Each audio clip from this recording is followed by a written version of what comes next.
Pozdrav Katarina, hvala ti što si odlučila krenuti sa mnom u ovu avanturu kratkih promjena, brzih promjena za koje se nadam da će ti biti korisne. Hvala tebi Gordana što si me pozvala. Evo, mi smo malo pričale prije samog snimanja i iznijela sam jedan problem da često ljudi koji se prijavljuju na različite aplikacije u vašem sustavu pogriješe i krivo pošalju prijavu, što tebi onda izaziva veliki gubitak vremena, odnosno troši puno vremena. Pa reci mi što te frustrira. Pa frustrira me što ne čitaju detaljno, što nisu temeljiti, a to su osobe koje bi sutra trebale biti nekome virtualni asistent.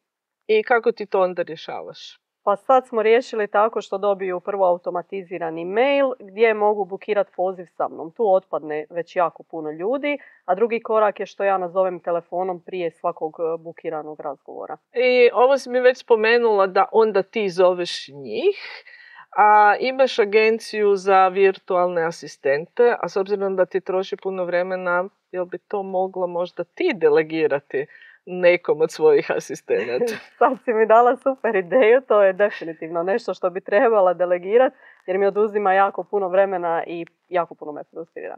Pa kako nisi došla na tu ideju sama? Valjda previše posla, ne znam šta bi drugo rekla, jednostavno mozak se zablokira. Sad kad smo razgovarali o tome, jel imaš već neku sliku kako bi to u budućnosti mogla, evo, barem taj dio skratiti za sebe? Pa delegacijom jednostavno, mislim da nema pomoći. Mi smo već s naše strane napravili sve što smo mogli, tako da je jedino delegiranje.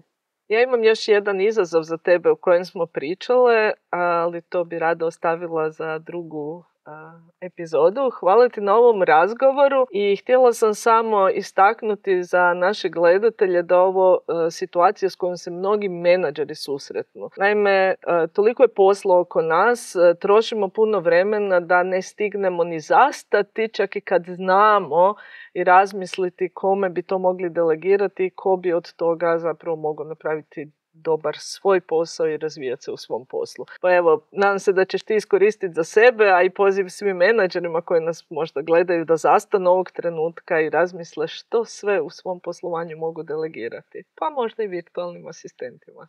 Hvala tebi i hvala na ideji.